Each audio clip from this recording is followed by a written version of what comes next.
नमस्कार। कैसे हैं आप सब लोग? उम्मीद करते हैं आप सभी अच्छे हैं और अपने घरों पर सुरक्षित हैं। जैसा कि आप सभी को पता चल गया होगा कि आरबीएसई बोर्ड ने 12th क्लास का जो एग्जाम है वो फिक्स कर दिया है और मैथमेटिक्स सब्जेक्ट का जो एग्जाम वो कितने तारीख को होना है? मैथमेटिक्स का जो पेपर है, जो ड्यू था, जो नहीं हो पाया था, वो कितने तारीख को होना है? 18 जून को होने वाला है। तो डेट जैसी डिक्लेयर हो गई है, हो सकता है तुम लोग एकदम से टेंशन में आ गए कि अब कैसे पढ़े, काफी समय से नहीं पढ़ा हो, या हो सकता है कुछ लोग लगातार पढ़ रहे हो। देखिए, दोनों ही प्रकार के जो विद्यार्थी है, जो पढ़ रहे हैं और जो नहीं पढ़ रहे हैं, दोनों ही प्रकार के विद्यार्थी के लिए बता दूं कि सबसे पहले हमें जरूरत है कि पुनः एक बार यदि उसका रिवाइज हो जाए, है ना। और ये देख पा रहे हो कि अभी पूरा सिलेबस तो डिस्क्राइब करना, यहाँ पे उसको समझना तो पॉसिबल नहीं है, लेकिन हाँ, हम अगर कोशिश करें तो पर्टिकुलर किसी पेपर के माध्यम से, या फिर कहें कोई ऐसा तरीका जिसमें हम क्वेश्चन भी उठा ले और जो टॉपिक है उससे रिलेटेड जो डेटा है वो भी हम देख लें। तो सबसे पहले तुम्हें क्या करना है कि जो पेपर तुम्हारी डेट, जब पेपर की डेट डिक्लेयर हो गई है, तो सबसे पहले एक रूपरेखा तैयार करिए कि मुझे इन 18 दिनों में, 17 दिन मतलब 18 दिन ही कह सकते हैं, 1 तारीख से 17 तारीख तक, ठीक है। तो 1 से 17 यानी कि 1 भी इंक्लूड है, टोटल 18 दिन हो गए। इन 18 दिन का शेड्यूल हम किस प्रकार बनाएं ताकि 19वें दिन जब हमारा एग्जाम हो तो हम पूरे कॉन्फिडेंस के साथ पेपर दे के आए। और ये जरूरी है तुम्हारे लिए। क्यों जरूरी है? क्योंकि जानते हो अगर लगातार सिस्टम में पेपर हो जाता तो हो सकता है कि अपने मार्क्स भी बहुत अच्छे आने के चांसेस थे। हो सकता है लगातार इतना टाइम और एक्स्ट्रा मिला है तो हो सकता है अपनी तैयारी और भी बेहतर हो गई हो, तो पेपर और भी अच्छा मतलब हो जाएगा। लेकिन यदि ये सिस्टम टूट गया बीच में, क्योंकि तुम जानते हो कोरोना की वजह से सभी चीजें ठंडी पड़ गई थी, है ना। हो सकता है अपना भी नेचर ऐसा लगा हो कि यार क्या पता पेपर की डेट कब डिक्लेयर होगी, इतने दिन पढ़ते हुए गया, पता नहीं पेपर होगा कब होगा और कैसे होगा, जिसमें कुछ अफवाहें भी बीच में आई थी कि केवल जो सेशनल, जो पूरे साल के जो मार्क्स होते हैं उनके आधार पे, सेशनल मार्क्स होते हैं उनके आधार पे रिजल्ट डिक्लेयर कर दिया जाएगा। सभी प्रकार की अफवाहें हमने देखी है, लेकिन अब फाइनली हमें पता चल चुका है कि पेपर होने जा रहा है। पेपर तो होगा, और पेपर होगा तो उसके लिए जरूरी है कि पेपर हम कैसे टाइम पास में तो नहीं दे के आ सकते, क्योंकि ये तुम्हारे बात परसेंटेज का है, तुम्हारे अच्छे स्कोर का है। और जब अच्छे स्कोर बनेंगे तो इसके आधार पे अपन आगे के रास्ते हमारे लिए खुलते चले जाएंगे, ठीक है। तो देखिए, सबसे पहले हम ज्यादा टाइम वेस्ट ना करें, और यदि हम डेली का एक पेपर या फिर 2 दिनों में कोशिश करते हैं कि पर डे एक पेपर सोल्व हो जाए। अगर नहीं होता है तो उसका बचा हुआ पार्ट नेक्स्ट डे हम यहाँ पे स्टडी करेंगे, ठीक है ना। यहाँ पे हम उसको पढ़ेंगे। तो देखिए, पेपर के बारे में थोड़ा अवेयर रहिए। ये वीडियो केवल इसी पर्पस से तुम्हारे लिए प्रोवाइड कराया जा रहा है कि यदि तुम अपनी पढ़ाई को पूरे सिलसिलेवार नहीं शुरू कर चुके होंगे, और यदि अब देख रहे होंगे कि अचानक ये क्या होगा, और कहते हैं ना कि अचानक जब सारे रास्ते एकदम से कुछ पता चलता है कि ये होने जा रहा है, तो हम एकदम से घबरा जाते हैं कि कैसे क्या करना होगा, है ना। कुछ घबराहट नहीं है, ठंडे दिमाग से, आराम से, बिल्कुल शांत स्वभाव से ये सोचो, अच्छे ठंडे मन से ये चीजें समझो कि वास्तव में पेपर अब होने जा रहा है, तो हम अच्छे से अपनी तैयारी कर सकते हैं। क्योंकि रिपीट तो रिवाइज तो तुमने बहुत पहले कर लिया था, उसका पूरा रिवीजन भी तुमने कर लिया था। अब तो सिर्फ ये है कि उसको लय में कैसे लेके आना है, बस ये हमें जानने की आवश्यकता है। और यदि उसको तुम लय में ले पाए तो मैं उम्मीद करता हूँ कि पेपर तुम्हारा बहुत अच्छा जाएगा। और मैं ये भी उम्मीद करता हूं कि ये जितना टाइम तुम्हें एक्स्ट्रा मिला है, इसका बेनिफिट तुम्हें इस पेपर में अवश्य मिल जाएगा। तुम जानते हो पेपर का लेवल, पेपर का जो सिस्टम होगा वो बिल्कुल पहले वाले एग्जाम की तरह ही होगा, कुछ अंतर नहीं है, ठीक है। तो बस थोड़ा सा शुरू करने से पहले मुझे बताना मैंने उचित समझा, इसलिए मैं तुम्हें बता रहा हूँ। अच्छे से क्लियर तरीके से ये चीज समझ लो कि वास्तव में आप दोबारा से एक बार फिर उसी जोश और उसी उत्साह के साथ एक बार मेहनत करनी है ना। वो कहते हैं ना कि अगर हम हिम्मत के लिए कदम बढ़ा देते हैं तो रास्ते में जो 100 मुसीबतें आती है वो भी हमारा रास्ता नहीं रोक पाती, है ना। तो बस यही समझ के एक बार पुनः इस चीज को समझ लीजिए। हम बात करेंगे आज इसके मॉडल पेपर की, कोई एक ऐसा मॉडल पेपर जो पर टॉपिक को कवर कर सके और उसके बारे में जो भी डेटा वो तुम्हें प्रोवाइड करा सके, कैसे क्या उसमें क्या चीजें होती है, कैसे होती है, कुछ नया अगर सीखने को मिल रहा है या फिर पुराना जो हमने सीखा था और अब बीच में कुछ उसमें डिसकंटिन्यूटी आ गई, उसी को हम दोबारा शुरू करेंगे। ठीक है, तो आज हम डिसाइड करेंगे यहाँ पे सॉल्यूशन ऑफ मॉडल पेपर।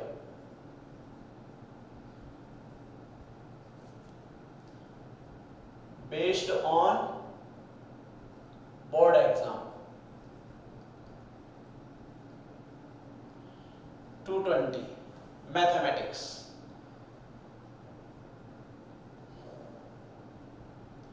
देखिए, बगैर समय गवाए हम इस तैयारी में, यानी कि इस मैथमेटिक्स सब्जेक्ट को अगर सीरियसली लेके और इसकी तैयारी में जुट जाएं तो हम बहुत ही जल्दी इस चीज को कवर कर लेंगे कि वास्तव में क्या हमने सीखा था और क्या हमें सीखना है, किस प्रकार हमें क्वेश्चन करने हैं।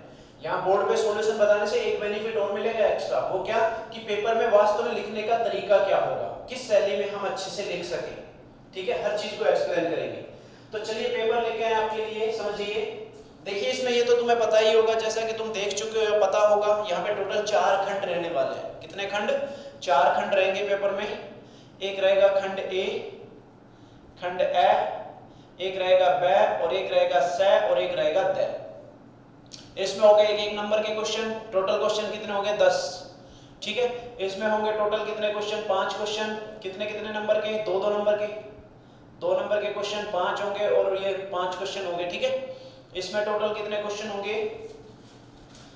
स पार्ट में शुरू होंगे 16 से और 25, 10 क्वेश्चन होंगे इसमें, और ये होंगे 3-3 नंबर के 10 क्वेश्चन। ठीक है, और इसमें होंगे टोटल 5 क्वेश्चन और कितने कितने नंबर के? 6-6 नंबर के। तो कुल मार्क्स कितने हो गए? 10। यहाँ पे हो गए 10, यहाँ पे हो गए 30 और यहाँ हो गए 30।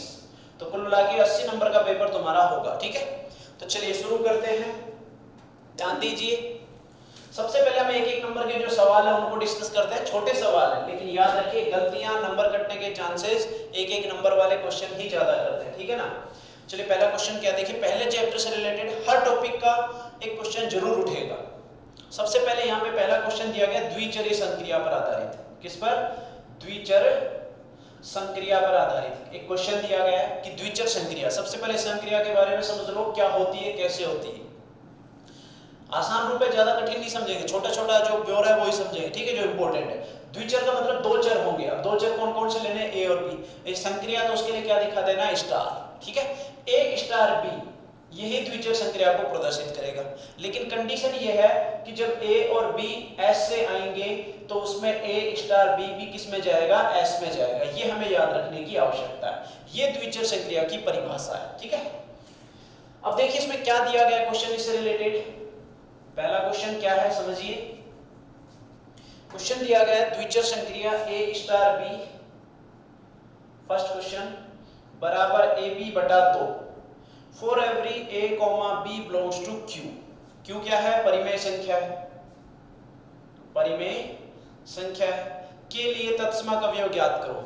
के लिए तत्समक अवयव, तत्समक अवयव, तत्समक अवयव। समझिए, तो सबसे पहले संक्रिया के बारे में सोचो और इस संक्रिया का तत्समक अवयव कैसे ज्ञात करते हैं एक बार पुनः समझ लीजिए, ताकि आसान रहे अपने परीक्षा में जब भी कोई क्वेश्चन इससे रिलेटेड आए तो। तत्समक अवयव हम ज्यादातर क्या मानते हैं? ई मानते हैं। क्या मानते हैं? ई मानते हैं। और इस प्रकार मानते हैं तत्समक के लिए कि ए स्टार ई। याद रखिए, जब तत्समक अवयव ज्ञात करना हो तो सदैव तत्समक को संक्रिया में शामिल करते हैं। ये हो गया शामिल। संक्रिया के साथ में यदि लिखा है तो क्या हो गया? इसमें शामिल हो गया है। और इसका मान हमेशा किसके बराबर आएगा? ए के बराबर। क्यों? क्योंकि तत्समक अवयव तभी है जब ए का स्टार ई से और ई का प्रभाव किस पर ना पड़े? ए पर, वो वापस किसके बराबर आ जाए? ए के बराबर आ जाए। ठीक है, और यहां से ए का मान, सॉरी ई का मान ज्ञात करना। देखिए ध्यान दीजिए, ए स्टार ई क्या होगा? नियम क्या कहता है कि जब ए का स्टार बी से लेंगे तो ये दिया गया ए बी बाई 2।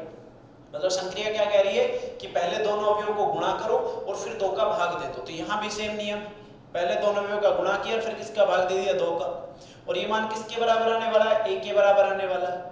तो यहाँ पे ए से ए कैंसिल हो गया, तो मतलब यहाँ से आ गया e बाई 2 बराबर 1, मतलब यहाँ से आ गया e बराबर कितना? 2। यही संक्रिया का तत्समक अवयव। ठीक है, और इस संक्रिया से संबंधित जो भी तत्समक अवयव के क्वेश्चन है तुम्हारे पास किताब तो है ही, उसको सरल करने की कोशिश करें। ठीक है, नेक्स्ट क्वेश्चन, दूसरा क्वेश्चन क्या है, सेक इनवर्स ऑफ -2 का मान क्या होगा। सबसे पहले समझिए इसका मान कितना है। तो सबसे पहले तो देखिए कुछ फलन है, इसमें कैटेगरी बांट रहा हूं, first category and second category. और सेक इनवर्स प्रतिलोम फलन है, प्रतिलोम त्रिकोणमितीय फलन। यदि प्रतिलोम त्रिकोणमितीय फलन के अंदर माइनस आ जाए, क्या आ जाए, माइनस आ जाए, तो तीन फलन तो ऐसे हैं जिनमें माइनस सीधा सीधा बाहर आ जाता है। कौन कौन से हैं, साइन इनवर्स ऑफ -x, एक है कोसेक इनवर्स ऑफ -x और एक है tan इनवर्स -x। अगर ये फलन आ जाए तो इसमें कुछ नहीं देखना है, SCT, याद रखिए साइन है तो उसका उल्टा है और एक क्या आ जाएगा tan। इनमें यदि माइनस आता तो माइनस को बाहर निकालना है डायरेक्ट, साइन इनवर्स x, इसको क्या लिखेंगे माइनस कोसेक इनवर्स x, इसको क्या लिख देंगे माइनस tan इनवर्स x। जबकि तीन ही फलन ऐसे हैं जिनमें यदि माइनस आ जाए, दूसरा क्या है सेक इनवर्स ऑफ -x और तीसरा क्या है कॉट इनवर्स ऑफ -x। तो हमें क्या करना है, कारण क्या है ध्यान दीजिए, इन तीनों का जो अंतराल होता है वो -π/2 से +π/2 के बीच में होता है। किसी में बड़ा कोष्ठक आता है, किसी में ये छोटा कोष्ठक आता है, किसी में यहाँ पे जीरो को घटा दिया जाता है, इस प्रकार, ठीक है। लेकिन -π/2 से +π/2 कहाँ होता है, ध्यान दीजिए, ये जीरो।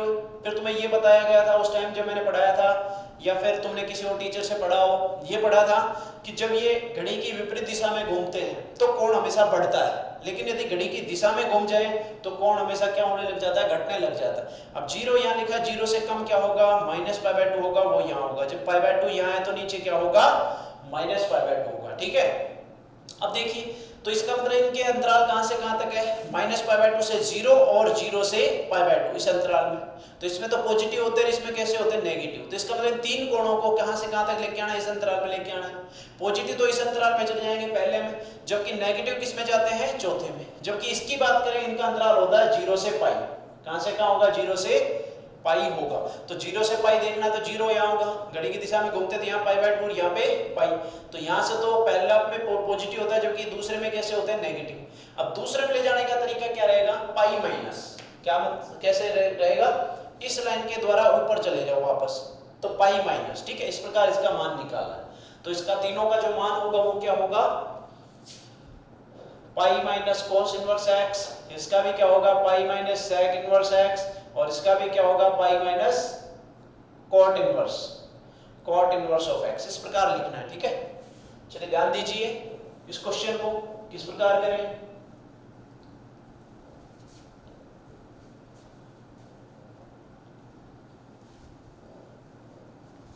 सेक इनवर्स -2 दिया गया है, तो सबसे पहले इस माइनस को हटाने के लिए क्या करना है, तुम्हें लिख देना है, प्रॉपर्टी से हम जानते हैं, इसको हम लिख सकते हैं pi minus sec inverse of x, clear है। फिर हम लिखेंगे इसमें सेक इनवर्स ऑफ -2 बराबर कितना, pi minus sec inverse of 2। अब ये देखिए इसका मान कितना आ जाएगा, पाई माइनस सेक थीटा का मान 2 कहां होता है, ये तुम जानते हो, सेक थीटा कोस का उल्टा होता है, तो कोस का मान 1/2 कहां होता है, और कोस का मान 1/2 60 डिग्री पर होता है। तो सेक का मान भी 60 डिग्री पर कितना होगा, 2 होगा। इसका मतलब π/3, 60 डिग्री को हम लिख सकते हैं π/3। तो बताइए मान कितना आ गया, 2π/3, यही इसका आंसर है, क्लियर। नेक्स्ट क्वेश्चन, तीसरा क्वेश्चन, मैट्रिक्स और सारणिक से तो रिलेटेड कोई दिक्कत होगी नहीं मेरे हिसाब से। a बराबर क्या दिया गया है, 2 3 4 और 5, और हमें निकालना है a माइनस a ट्रांसपोज। सबसे पहले इसका मतलब क्या है, a ट्रांसपोज क्या होता है, इसका परिवर्त, क्या होता है, परिवर्त, ठीक है, मैट्रिक्स। और परिवर्त मैट्रिक्स को ज्ञात करने के लिए हम क्या करते हैं, याद रखना है तुम्हें, पंक्ति को किस में बदल देना है, स्तंभ में बदल देना है। किसमें, पंक्ति को स्तंभ में, मतलब जो पंक्ति है वो स्तंभ बन जाएंगे, स्तंभ है वो पंक्ति बन जाएंगे। तो a ट्रांसपोज क्या हो जाएगा, ये देखो, ये पहली पंक्ति, पंक्ति याद रखिए हमेशा कहाँ मिलती है, बाएं से दाएं हम पंक्ति में चलते हैं। कहाँ चलते हैं, पंक्ति में चलते। तो ये पहली पंक्ति हो गई, ये दूसरी पंक्ति होगी। तो पहली पंक्ति को पहला स्तंभ बना दो तो 2 3 यहाँ आ जाएंगे, क्लियर है। दूसरी पंक्ति को दूसरा स्तंभ बना दो 4 5, और हमें क्या दिया गया है, a में से किसको घटाना है, a ट्रांसपोज को। तो a क्या था, 2 3 4 5, में से घटा देना है किसको, a ट्रांसपोज मतलब 2 4 और 3 5, घटाइए।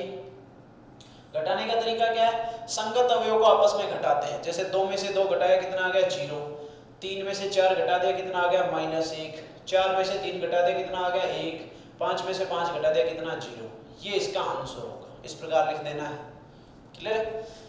नेक्स्ट चौथा सवाल क्या दिया गया है, यदि ये एक अवयव है 2k+1 और 1 and 2 और ये दिया गया अव्युत्क्रमणीय अवयव, अव्युत्क्रमणीय अवयव। देखिए सबसे पहले समझिए यहाँ पे अवयव के दो प्रकार होंगे, एक व्युत्क्रमणीय और एक अव्युत्क्रमणीय। व्युत्क्रमणीय और अव्युत्क्रमणीय मतलब ये हुआ जिसका व्युत्क्रम निकाला जा सके वो तो व्युत्क्रमणीय अवयव, और उसके लिए याद रखना है तुम्हें कि सारणिक का जो मान है वो 0 नहीं होना चाहिए। और अव्युत्क्रमणीय जिसके लिए सारणिक का मान यदि 0 हो जाए, तो ये तो दोनों कंडीशन है व्युत्क्रमणीय और अव्युत्क्रमणीय की। यदि फिर तुमसे पूछा जाए कि इसका इनवर्स कैसे ज्ञात करोगे मैट्रिक्स का, तो उसके लिए फॉर्मूला याद रखना है, A इनवर्स बराबर एडजॉइंट ऑफ A बटा सारणिक ऑफ A।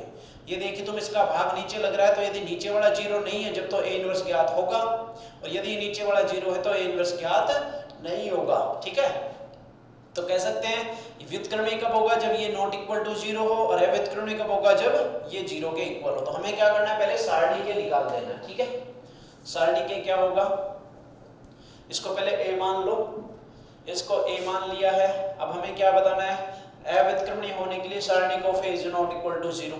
तो सारणी लेंगे तो मैट्रिक्स का साइन हट जाएगा, किसका लग जाएगा, सारणी का 2k+1 1 and 2, और इसका मान निकालना 0 के बराबर आना है।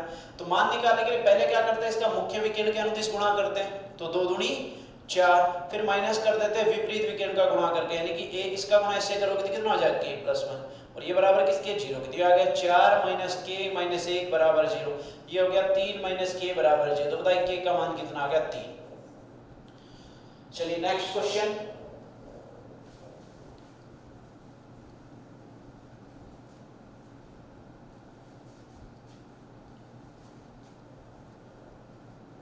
क्वेश्चन नंबर 5 दिया गया है, इंटीग्रेशन से रिलेटेड है, उसको याद रखना है। इंटीग्रेशन को हमेशा किसके द्वारा दिखाना है, i के द्वारा, और ये है इंटीग्रेशन 1/3x + 4 का होल स्क्वायर और इनटू dx।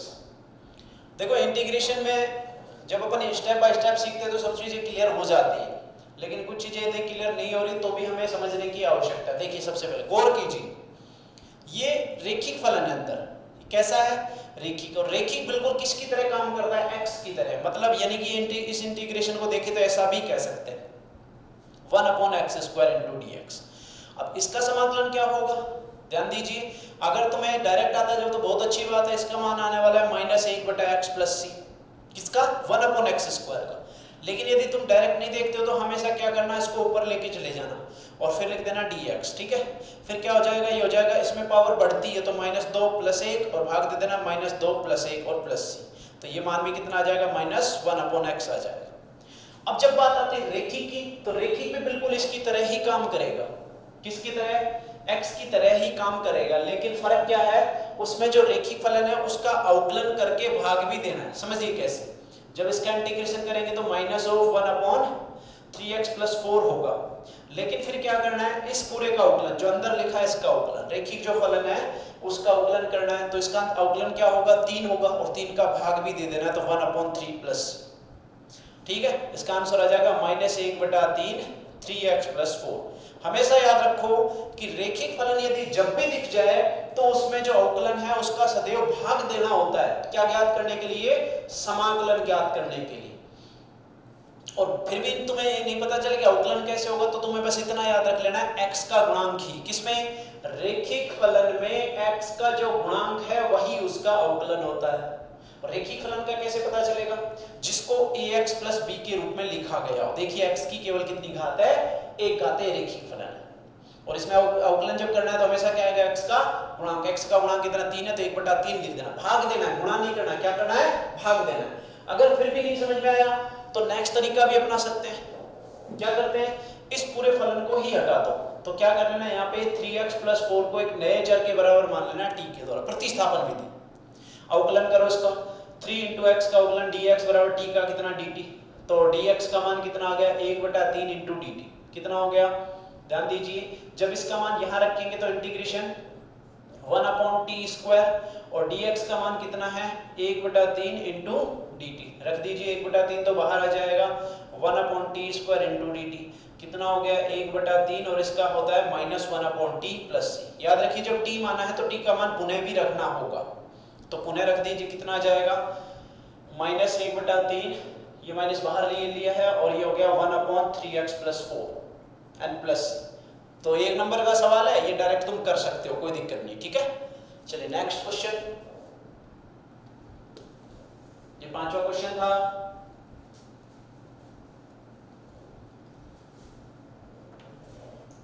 छठा क्वेश्चन दिया गया है, सदिश दिए गए, मान लीजिए ए वेक्टर है जिसका मान क्या दिया गया है 2i cap plus j cap minus 3 lambda k cap. Question भी सुनिए क्या क्या है, क्वेश्चन का समझ लीजिए। यदि ये सदिश तथा ये सदिश i cap plus j cap plus k cap दिया गया है, यदि ये सदिश तथा ये सदिश परस्पर लंबवत हो, कैसे हैं, परस्पर लंबवत हो, तो लैम्बडा का मान ज्ञात कीजिए। किसका मान ज्ञात करना है, लैम्बडा का। तो सबसे पहले दो सदिश लंबवत कब होते हैं, जब उनका डॉट प्रोडक्ट किसके बराबर होता है, 0 के बराबर। अब डॉट प्रोडक्ट का फॉर्मूला क्या है, ये भी तुम्हें याद रखने की आवश्यकता है। इसका फॉर्मूला होता है a का परिमाण b का परिमाण इनटू cos थीटा, जहां थीटा क्या होगा, दोनों सदिशों के मध्य कोण। मतलब यदि सदिश इस प्रकार दिखाऊं, याद रखिए कोण ज्ञात करने के लिए, कोण ज्ञात करने के लिए दोनों सदिशों का आसन्न सदिश होना आवश्यक है। कौन सा सदिश, आसन्न सदिश। और आसन्न सदिश क्या होता है, जिनका प्रारंभिक बिंदु एक ही हो, यानी कि ये सदिश भी यहां से शुरू हो रहा है, ये सदिश भी यहां से शुरू होती है, ये कोण थीटा है, और ये मान लिया a वेक्टर है, ये मान लिया क्या है b वेक्टर, तब जाके ये इसका फॉर्मूला लागू होगा। और यहाँ तो कोई दिक्कत नहीं है कि कोण कितना डिग्री बन रहा है, 90 डिग्री, तो ये आकृति बनेगी, प्रारंभिक बिंदु एक ही, ठीक है। ऐसी स्थिति में हमें किसका मान ज्ञात करना है, लैम्बडा का। तो देखिए सबसे पहले ये मान रख दीजिए कि इनका डॉट प्रोडक्ट किसके बराबर, 0 के बराबर, और a वेक्टर किसके बराबर है 2i cap plus j cap minus 3 lambda k cap का डॉट किसके साथ, b वेक्टर, और b वेक्टर का मान कितना i cap plus j cap plus k cap, और ये बराबर किसके 0 के। अब देखिए इनका डॉट करने का डायरेक्ट तरीका क्या है, तुम्हें क्या करना है, डॉट में एक चीज याद रख लेना कि जब i का i के साथ डॉट लेते हैं तो एक होता है, j का j के साथ डॉट लेते हैं तो भी एक होता है, और k का k के साथ भी डॉट लेते हैं तो भी एक होता है। लेकिन यदि इनका किसी दूसरे के साथ डॉट लिया जाए तो सदैव 0 होता है, चाहे कोई से भी हो तो, ठीक है। तो क्या करना है, जब भी दो सदिशों का डॉट प्रोडक्ट निकालना है, डॉट क्या बोल रहा हूं मैं, अदिश गुणन डॉट, ठीक है। तो उस स्थिति में क्या करना है तुम्हें कि सेम का सेम के साथ ले लेना है, i का i के साथ, j का j के साथ, और k का k के साथ, बाकी सब छोड़ देने। क्यों छोड़ देने, क्योंकि बाकी सब तो 0 होने वाले हैं। तो सेम का सेम के साथ लोगों तो 2 का गुणा किससे हो गया, 1 से, तो 2 आ गया, i डॉट i 1 हो गया, प्लस 1 का गुणा 1 से हो गया, कितना हो गया 1, j डॉट j 1 हो गया, माइनस 3 लैम्बडा का गुणा 1 से हो गया था 1, सॉरी 3 लैम्बडा, और बराबर कितना 0, कितना हो गया 3 माइनस 3 लैम्बडा बराबर 0, तो यह आ गया 3 लैम्बडा बराबर 3, तो लैम्बडा बराबर कितना हो गया 1, ये इसका आंसर है, ठीक है। ये हो गया question number 6। 7th number question,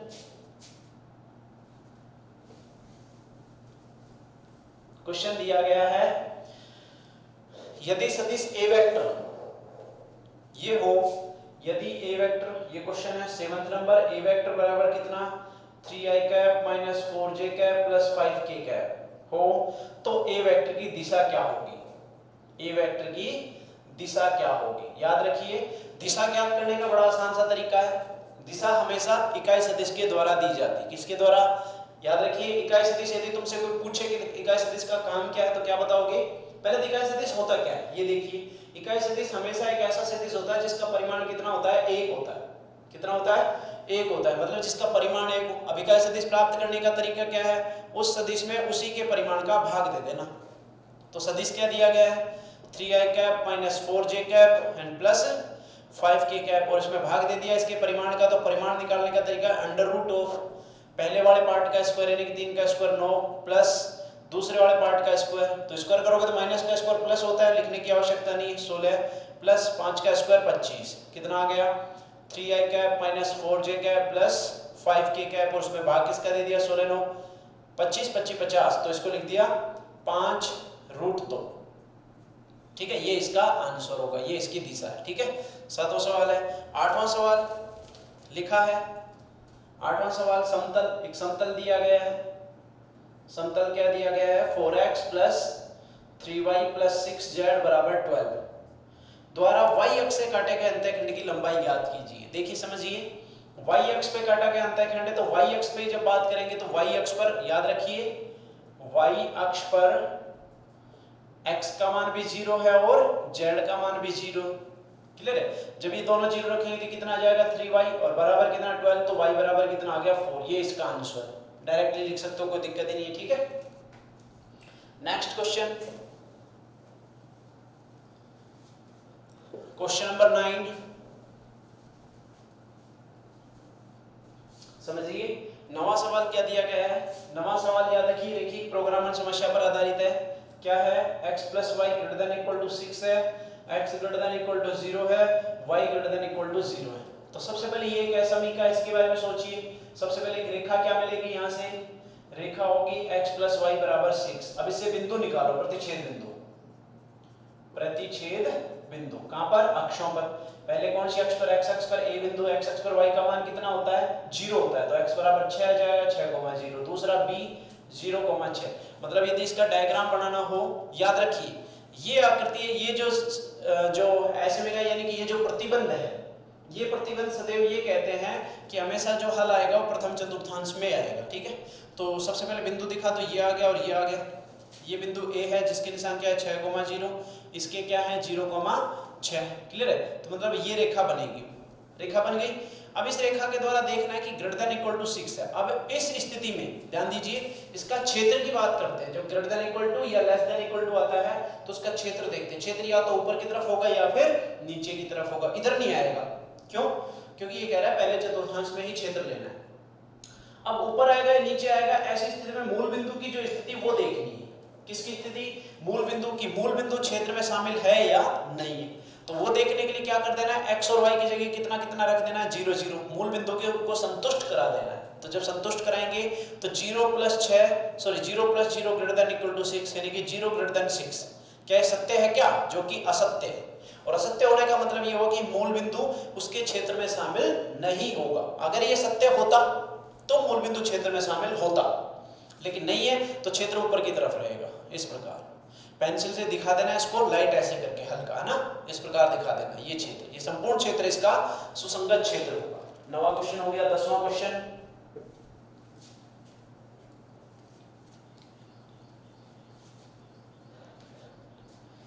question, क्या है, ये प्रायिकता पर आधारित सवाल है। यदि दिया गया A तथा B परस्पर अपवर्जी घटनाएं हैं, परस्पर अपवर्जी घटनाएं हैं, दिस इंप्लाइज, अगर अपवर्जी है तो A इंटरसेक्शन B का मान किसके बराबर होगा, 5 के बराबर होगा। दोनों अंत जो समुच्चय होंगे वो परस्पर कैसे होंगे, ऐसे युक्त होंगे। अपवर्जी होती क्या है, अपवर्जी घटनाओं का मतलब है जब एक घटना घटित होगी तो निश्चित ही दूसरी घटना घटित नहीं होगी। एग्जांपल को समझो तो सिक्के को उछाल दो, जब उस पे हेड आ रहा तो उसी समय उस पे टेल नहीं आ सकता। ठीक है, तो वो घटना है। तो इसकी प्रायिकता यदि देखो तो प्रायिकता क्या है इसकी, P ऑफ A इंटरसेक्शन की खाली समुच्चय है, खाली समुच्चय में कोई अवयव नहीं होता, मतलब घटना संभव नहीं है, नहीं है तो उसकी प्रायिकता कितनी होती है 0। और इसने पूछा है PA का मान दे दिया, PA का मान कितना दे दिया है 0.2 दे दिया है, PB का मान कितना दे दिया है 0.2 दे दिया है, और P of A union B ज्ञात करना है। क्लियर है, और P of A union B का फॉर्मूला क्या होगा, फॉर्मूला होता है P of A plus P of B minus P of A intersection B। मान रख दीजिए, P ऑफ A का मान कितना है 0.2 है, प्लस PB का मान कितना है 0.2 है, माइनस इसका कितना 0 दिया गया 0.4 इसका आंसर है। 2 और 2 4, डायरेक्ट याद रख लेना। ठीक है, और ये भी याद रखना प्रायिकता सदैव 1 से कम होती है, प्रायिकता सदैव 1 से कम होती है या उसके बराबर होती है। मैक्सिमम पॉसिबिलिटी क्या है कि बराबर आ जाए, ये वो घटना निश्चित घटना है। ठीक है, चलिए ये हो गया पहला पार्ट पेपर का। फर्स्ट पार्ट में अगर क्वेश्चन आते हैं तो इस प्रकार छोटे छोटे सवाल आएंगे, लेकिन याद रखिए एक एक नंबर के सवाल कौन कौन सी प्रश्नावली से आते हैं ये तुम्हें देखने की आवश्यकता है। पेपर काफी सोल्व करवा दिए गए होंगे तुम्हें।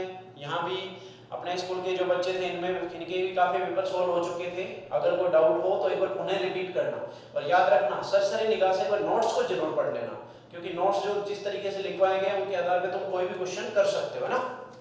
खंड ब, अब बात करते हैं खंड ब की। खंड ब में क्वेश्चन 11 नंबर क्या दिया गया है कि एक संक्रिया दी गई है, वो क्या दी गई है AB+1, ठीक है, और सिद्ध करना है कि स्टार क्रम विनिमय है, क्रम विनिमय है परंतु सहाचरीय नहीं, सहाचरीय नहीं, ये हमें सिद्ध करना है। और ये सवाल दोनों, ये पार्ट कितने नंबर का आ रहा है, 2 नंबर का है। तो देखिए सबसे पहले नियम बताइए क्या है। नियम क्या है, जब A स्टार B लिया गया तो पहले A और B का दोनों का गुणा किया गया और फिर एक जोड़ दिया गया, ये हमें याद रखने की आवश्यकता है। क्रम विनिमयता की जांच कैसे करते हैं,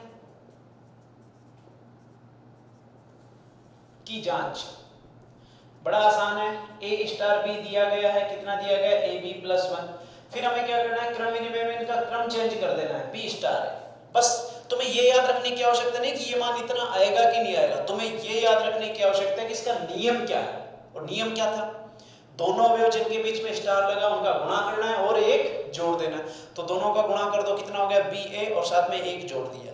अब देखो कि ये और ये बराबर है या नहीं है, ये दोनों बराबर है तो हम कह सकते हैं A स्टार B बराबर B स्टार A, मतलब कह सकते हैं कि ये संक्रिया कैसी है, क्रम विनिमय। अब किसकी बात करें, सहाचरीय की। सहाचरीयता की जांच, और सहाचरीयता की जांच में वही सेम, पहले A का स्टार B, देखिए ध्यान दीजिए, सहाचरीयता में इस प्रकार निकालना है हमें,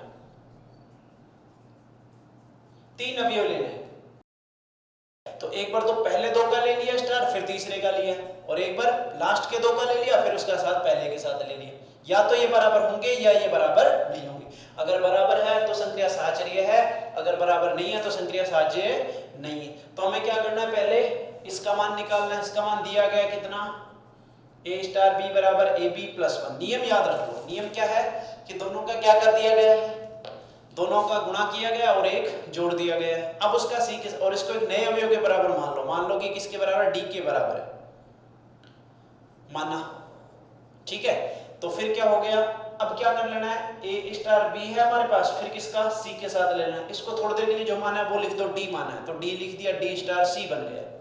अब D स्टार C का मान क्या होगा, पहले दोनों का गुणा कर देना है DC और फिर एक जोड़ देना है, फिर पुनः मान किसका रख दो, D का। D का मान क्या था, AB+1 आया था, तो AB+1 इंटू CN+1 कितना आ गया, गुणा कीजिए, ABC प्लस CN+1, समीकरण नंबर 1 आ गई। एक लिखिए तो कितनी होगी, 2 नंबर।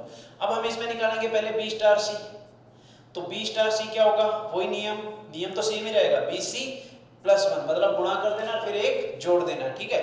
और इसको एक नया अवयव मान लो, मान लिया कि F माना, E नहीं मानना है, क्योंकि E के बारे में थोड़ी देर पहले हमने बात की थी, E हमेशा संक्रिया का तत्समक अवयव होता है, इसलिए इसको E नहीं माना है, क्या माना है, F, ठीक है। वो एक प्रदर्शन का तरीका है। तो A का स्टार किससे ले लेना है, B स्टार C से, मतलब A का स्टार किससे हो गया, इसका मान क्या माना है, F, तो AF, A स्टार F। अब A स्टार F का मान क्या होगा, वही सेम नियम है, नियम सेम रखो, बाकी कोई दिक्कत नहीं है, दोनों का गुणा और एक जोड़ दिया गया है। फिर किसका मान रख दो, F का, तो क्या आ गया, A इंटू F का मान क्या है, BC+1 N+1, जब गुणा क्या दिया गया, ABC प्लस AN+1, ये आगे समीकरण नंबर 3। देखिए समीकरण 2 और समीकरण 3 सेम है क्या, देखिए ABC इक्वल है, C और A इक्वल नहीं, इसका मतलब A star B star C is not equal to A star B star C, मतलब संक्रिया सहाचरीय नहीं, इस प्रकार, ठीक है।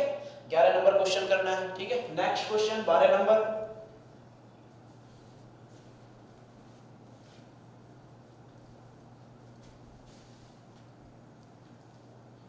कल से कोशिश करेंगे ये क्वेश्चन हम तुम्हें प्रोजेक्ट के माध्यम से बोर्ड पे डायरेक्टली दिखा दें, ताकि क्वेश्चन भी तुम देखते रहो और उसका सरलीकरण भी हो जाए ना।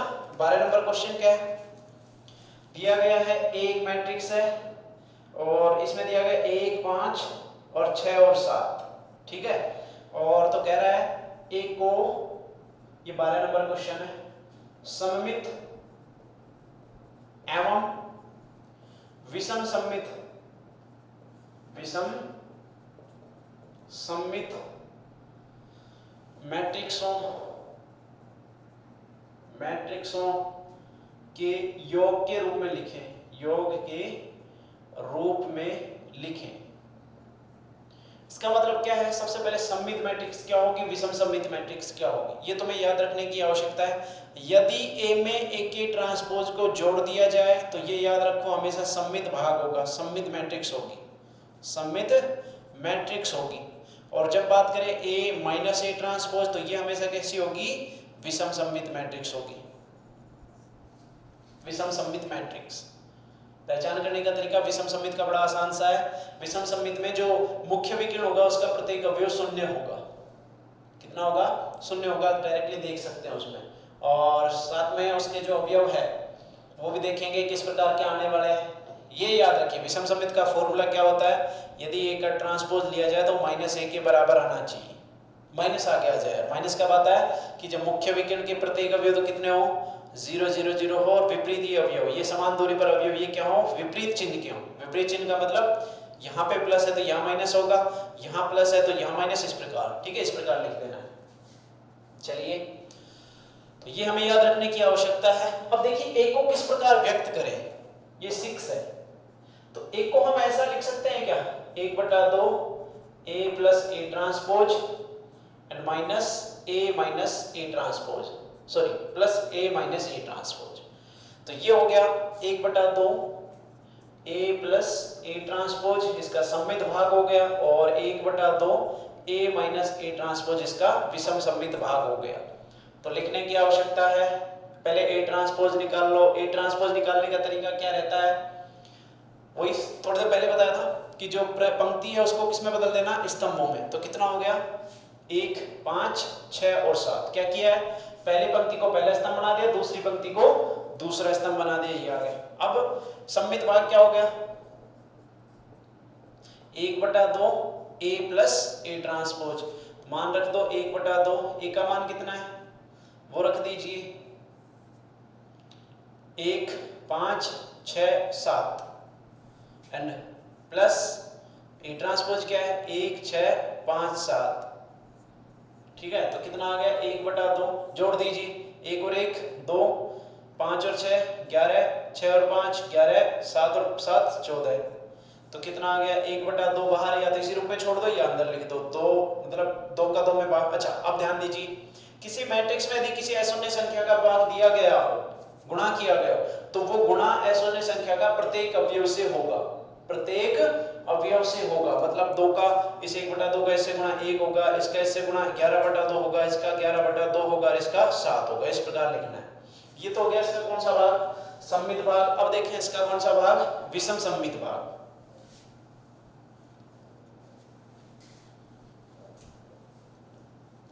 देखिए विषम सममित भाग क्या होगा, वही 1/2 a माइनस ए ट्रांसपोज, इसका विषम सममित भाग है। तो 1/2, a का मान कितना है, 1 5 6 7 एंड माइनस ए ट्रांसपोज का मान 1 5 6 7।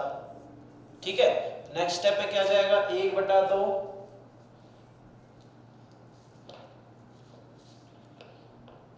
हाँ अब देखिए 1 में से 1 घटाया कितना बचा, 0, 5 में से 6 घटाया कितना बचा, -1, 6 में से 5 घटाया कितना बचा, 1, 7 में से 7 घटाया कितना, 0। और मैंने थोड़ा देर पहले तुम्हें बताया भी था कि मुख्य विकर्ण के अवयव कितने रहने हैं, 0 रहने, और विपरीत विकर्ण के जो अवयव वो विपरीत चिन्ह के होंगे। तो विषम सममित मैट्रिक्स है, तो इसमें 2 का भाग दोगे, 0 में 2 का भाग 0 रहेगा, -1/2 1/2 और 0। इस प्रकार ये विषम सममित भाग हो गया। क्वेश्चन नंबर 13,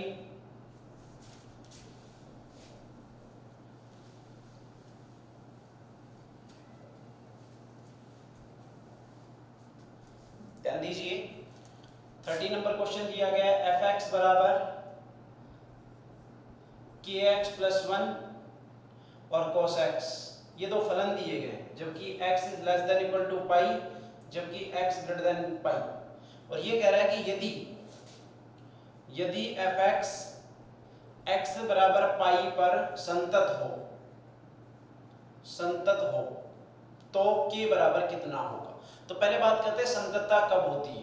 संततता के लिए याद रखिए, LHL बाईं सीमा, RHL दाईं सीमा और फलन का मान, उस बिंदु पर फलन का मान, ये तीनों बराबर होने चाहिए।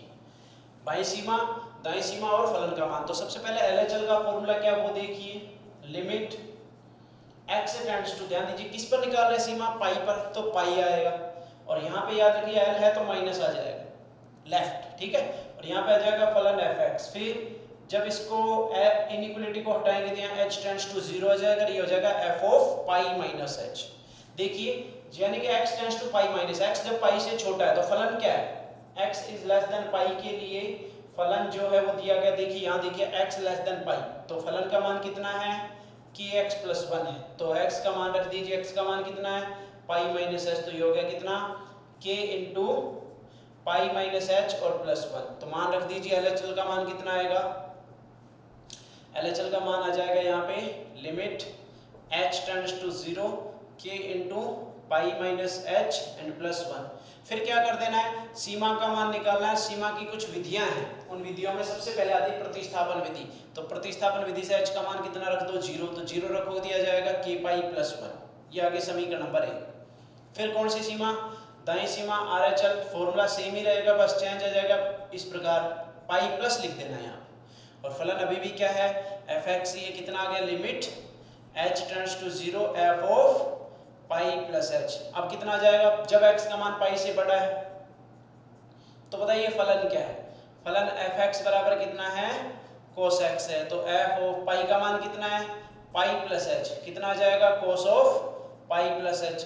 अब पाई प्लस का मतलब कौन सा चतुर्थांश होता है, तीसरा होता है, तीसरे में cos कैसे होता है नेगेटिव, तो माइनस cos h आ जाएगा, ठीक है, ये रख देना। तो RHL का मान कितना आ जाएगा, RHL बराबर लिमिट h टेंड्स टू 0 और ये हो गया माइनस ऑफ cos h, और जब इसमें मान रखेंगे तो कितना हो जाएगा, मान रखेंगे तो माइनस cos 0, cos 0 का मान कितना होता है, एक समीकरण नंबर 2। चूंकि संततता की बात की, फलन का मान भी निकालो, फलन का मान x बराबर पाई पर निकालना है, तो x बराबर पाई पर फलन का मान कितना होगा f ऑफ पाई, वो कितना होगा k पाई प्लस 1, x की जगह क्या रख देना है पाई, आगे समीकरण नंबर 3। चूंकि फलन दिया गया, फलन संततता आता है, LHL बराबर RHL बराबर फलन का मान होगा, तो LHL का मान कितना है k पाई प्लस 1 है और RHL का मान कितना है -1 है और इसका मान भी कितना बराबर रख दो, तो k पाई बराबर कितना -2, तो बताओ k बराबर कितना आ गया -2 अपॉन पाई, यही इसका आंसर। इस प्रकार ये क्वेश्चन कर लेना है, ठीक है। अगर तुम्हें डायरेक्ट चेक करनी सीमा तो बहुत ही आसान है, कोई दिक्कत ही नहीं है। देखिए कैसे डायरेक्ट कैसे मान निकालोगे तुम, इसका दिया गया फलन संतत है तो इसका मतलब बाई सीमा याद रखिए हमेशा मान से छोटे के लिए परिभाषित है, जब x का मान पाई से छोटा है तो यहाँ से LHL मिलेगा, और LHL कितना होगा, डायरेक्ट इसमें x बराबर पाई रख दो, x बराबर पाई रखा तो कितना बढ़ गया k पाई प्लस 1। इसी प्रकार x ग्रेटर देन पाई के लिए क्या मिलेगा, RHL मिलेगा, और RHL का मान कितना होगा, ये जो फलन है इसमें x बराबर पाई रख दो, तो पाई रख cos पाई का मान कितना होता है -1, बस दोनों को बराबर रख देना, और फलन का मान तो तुम जानते ही हो, डायरेक्ट इसमें देख लो बराबर का चिन्ह इसमें शामिल है, तो ये भी कितना k पाई प्लस 1, इस प्रकार डायरेक्ट मान निकाल सकते हो, k का मान अभी भी कितना आ जाएगा -2 अपॉन पाई, इस प्रकार याद रखना, ठीक है। नेक्स्ट क्वेश्चन, ये कौन सा था, 13 नंबर क्वेश्चन था, ये 14 नंबर क्वेश्चन।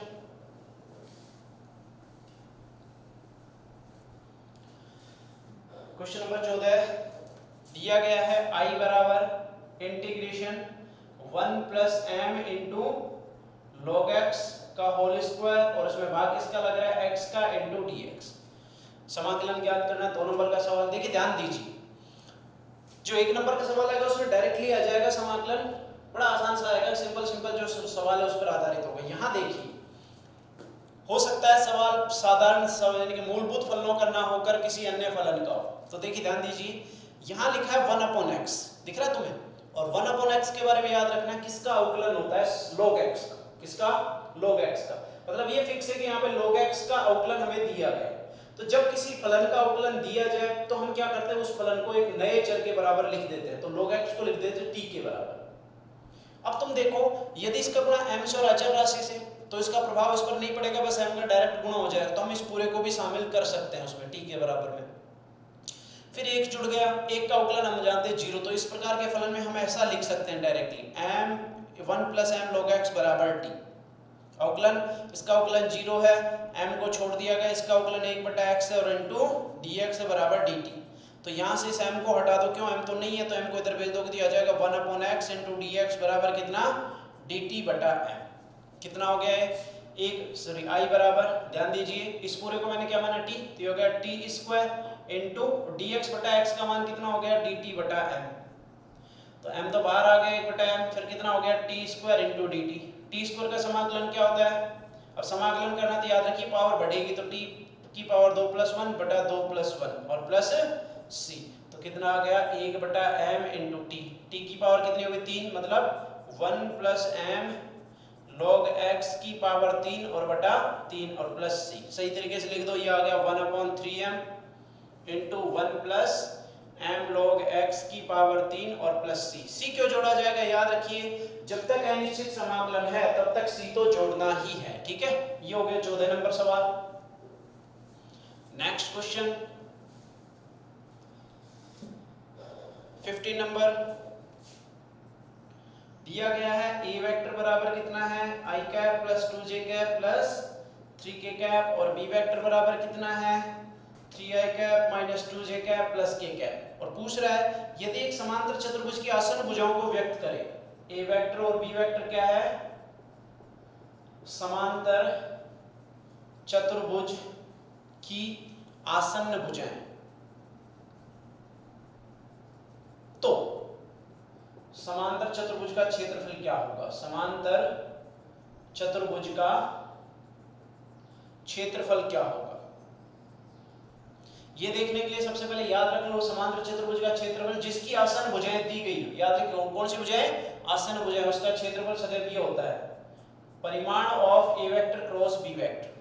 तो सबसे पहले हम क्या ज्ञात करेंगे, यहाँ पे a vector cross b vector ज्ञात करेंगे, और ये हमेशा सारणी के द्वारा दिया जाता है, कैसे, पहले ही जो पंक्ति है उसमें आई कैप जे कैप के कैप लिख दो, दूसरी पंक्ति में ए वेक्टर के गुणांक लिख दो, ए वेक्टर के गुणांक क्या क्या है 1 2 3, बी वेक्टर के क्या है 3 -2 और 1, पहले इसका मान निकालिए आई कैप इंटू प्रथम पंक्ति के अनुसार प्रसार करने पर सारणी खुल गया, सारणी का मान निकालो आई कैप इंटू 2 का गुणा 1 से 2, फिर माइनस बीच में आता है, फिर 3 का गुणा -2 से -6, मतलब माइनस माइनस प्लस 6, फिर माइनस जे दूसरे वाले माइनस ले लेना, इसका गुणा 1 से गुणा 1 का गुणा 1 से किया 1, फिर बीच में माइनस, फिर 3 का गुणा 3 से किया 9 एंड प्लस आएगा, फिर के कैप ये तीसरा वाला जाएगा, इसका गुणा इससे कर देना है, तो 1 का गुणा -2 से -2 एंड माइनस बीच में, फिर 3 का गुणा 2 से 6, तो मतलब कह सकते हैं मान आएगा कितना 8 I cap plus 8 J cap and minus 8 K cap,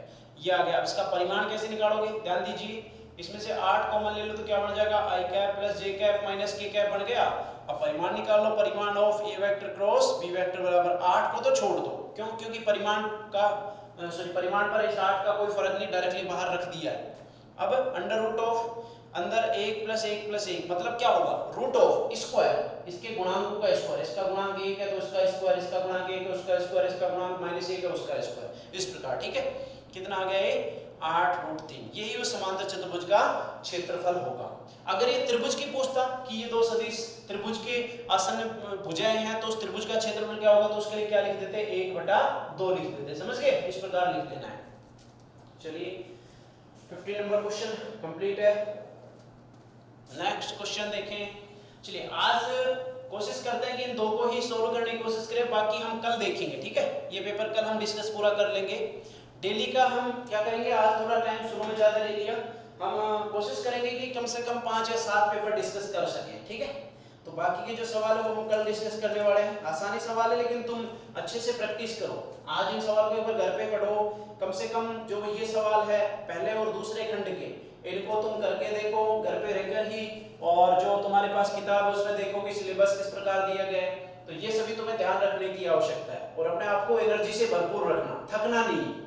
अगर पेपर यहाँ सोल्व करके बताया जा रहा है, इसमें तुम्हारे भले के लिए ही काम किया जा रहा है, ठीक है। तो उम्मीद कर दे कि आप अच्छे से और बढ़िया रिजल्ट लेके आओगे और हमें वो रिजल्ट दिखाओगे जिसकी हम सोच रहे हैं कि इस लॉकडाउन का तुमने भरपूर उपयोग किया है। रिजल्ट ऐसा होना चाहिए। चलिए इन्हीं उम्मीदों और आशाओं के साथ हम आपसे विदा लेते हैं, कल बात करेंगे, ठीक है। धन्यवाद।